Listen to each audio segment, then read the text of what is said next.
Hey book besties, welcome back to the book club. In this week's video, we are going to be completing a 24-hour reading challenge, and for this 24 hours, it is going to span across a numerous number of days, which I feel is going to be better for me as a reader because I want to use these challenges to fall back into reading, really get into a story and lose track of time with that story, and reflect of how much time I've spent reading that story and how much I enjoyed it, and think, wow, I read that book in 5 hours and I thoroughly enjoyed that story, and I wish I could go back into that story for the first time.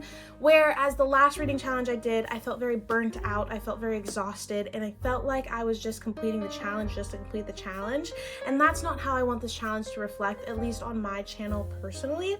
So last night I read a little bit on my own, but I kept track of the time. I have 20 hours, 39 minutes, and 48 seconds left on the timer that we are going to complete together. I promise, but I want to catch you guys up.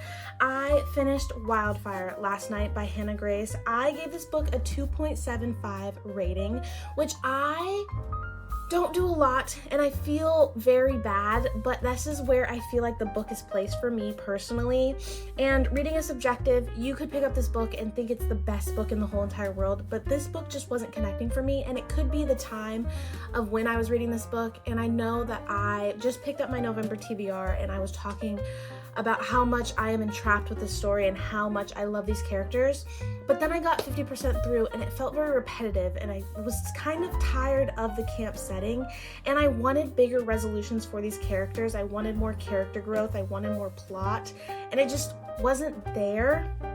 And I feel like there were so many things happening outside of what genuinely the plot was and the character growth with these characters, with their relationships with their families, and it just didn't hit the way I wanted it to.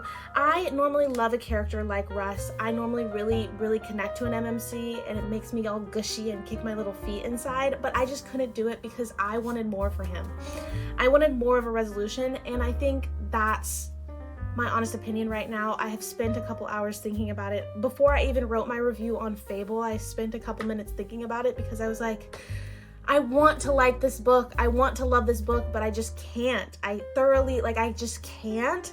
So with that being said though, if you guys want to follow me on Fable, it is always linked in my description or in my YouTube bio, so go follow me on Fable to get real-time reviews once I finish a book.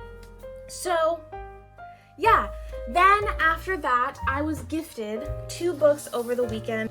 My boyfriend Alex, and I was gifted The Ever King and The Ever Queen by L.J. Andrews. We're going to talk about The Ever King because this is the first book in the duology. The Everseas series, that's what this series is called. But let me read the little blurb of this story to you.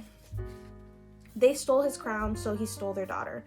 For years, Eric, the sacred king of the Ever Kingdom, has thought of nothing but vengeance against the man who killed his father and trapped him beneath the waves, making him a prisoner in his own realm. Until his enemy's daughter unintentionally breaks the chains on the Ever, and Eric makes her unwitting pawn in his vicious game of revenge. She is innocent, he's vicious, but he will take back what he lost no matter the price, unless she steals his heart first. That hooked me.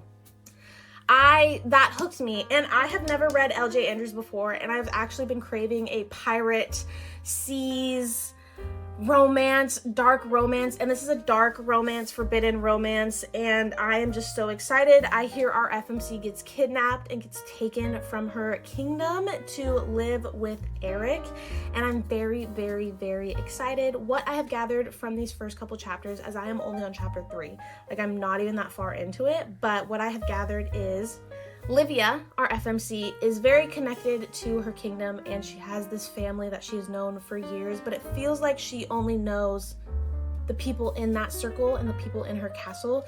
It feels like she's living in a bubble. I have a lot of questions, and I'm very excited.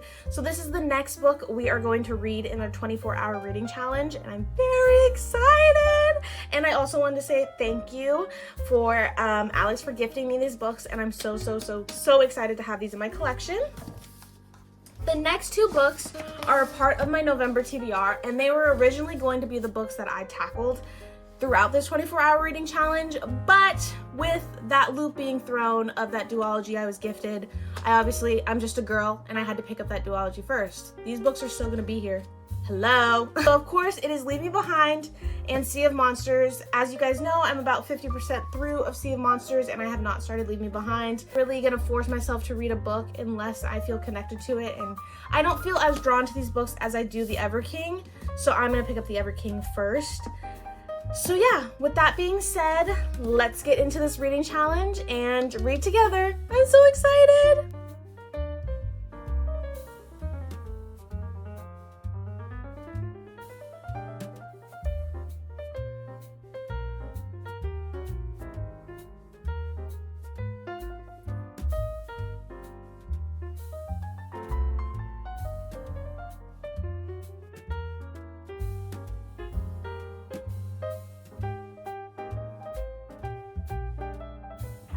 Hi book besties, I'm about halfway through The Ever King by L.J. Andrews, and wow, this book has me hooked.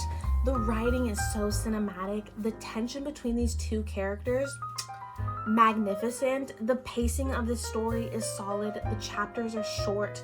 What I love about these chapters is their dual POV. So there's the songbird and the serpent. The songbird follows Livia and the serpent is Eric, which I think is amazing because inside the story, those two animals have meaning with these characters. I am invested with this story. There is a lot of political intrigue, there's a lot of danger, and there's little moments in this story that are emotional, but you feel and you connect those with these characters. I am invested in the story, as I said before, and it's giving me dark, romantic fantasy vibes with just the right amount of angst. And I have no idea what's gonna happen next in this story, but I am so excited to find out. And with that being said, let's continue this 24-hour reading challenge and continue reading The Ever King by L.J. Andrews.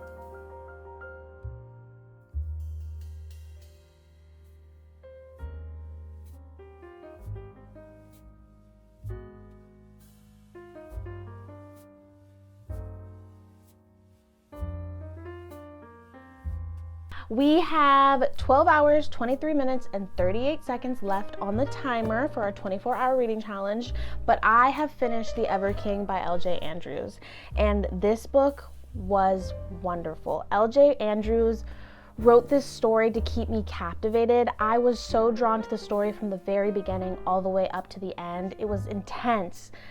It was exciting, but also heartfelt and intimate. This story was beautiful. Chemistry between the characters was everything, and it had me hooked throughout the story, but also the plot line and the political intrigue of this story and how these rival realms work and are against each other currently.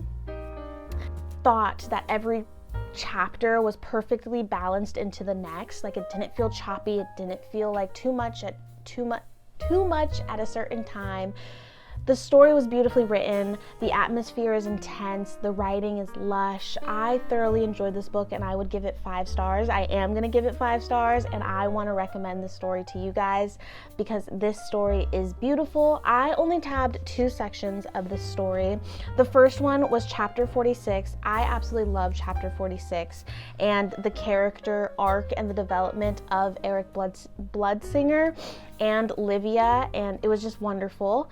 Then I also tabbed page 299, and that was just the moment in the romance where I thought it was just beautiful. And yeah, I thoroughly enjoyed this book. I definitely, like I said before, want to recommend it to you guys. The story had me captivated from the very beginning all the way to the end. I thoroughly enjoyed it. And with that being said, because the cliffhanger on The Ever King, my jaw hit the ground. So you best believe I am going to be picking up The Ever Queen by L.J. Andrews. So this is going to be our next book that we are reading in our 24-hour reading challenge.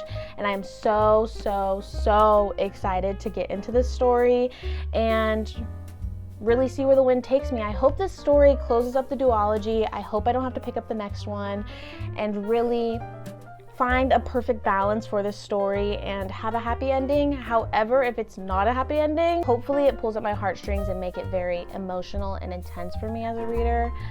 So yes, I'm very excited. With that being said, let's get into reading and continue this 24-hour reading challenge.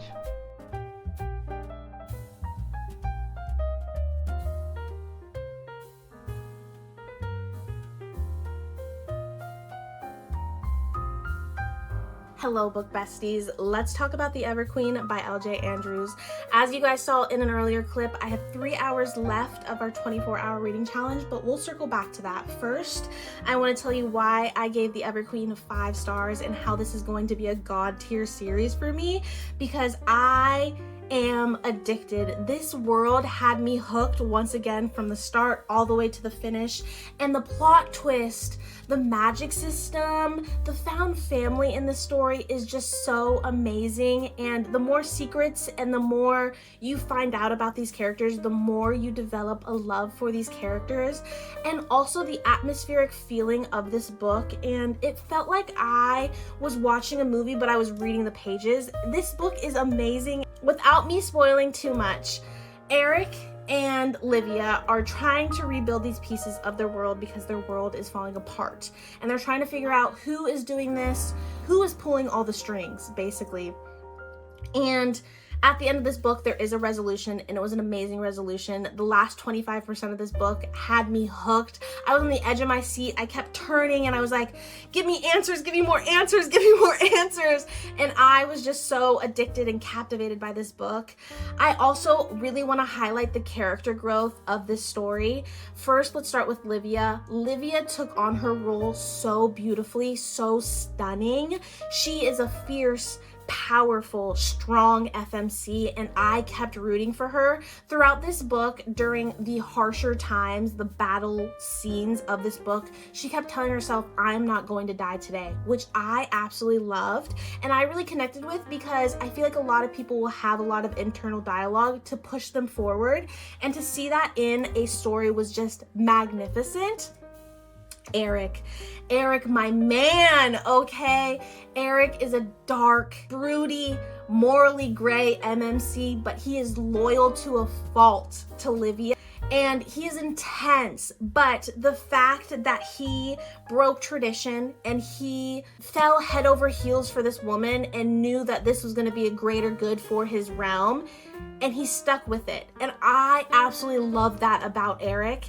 So with that being said, I thoroughly enjoyed this book, as you guys can tell, and it is a 5-star. This is going to be a god tier series for me, and I'm so excited to possibly get into the next book, which is the next story following Jonas, I believe, based off my research, and that's The Mist Thief, and I'm so excited. But for right now, I am going to go jump into my pajamas, get all cozy for the night, and reread. I want to reread this first half of The Sea of Monsters and finish that book tonight, and I think I can do it in 3 hours, and then I will come back to you guys. But if I don't, I will put my rating on, and I hope you guys enjoy.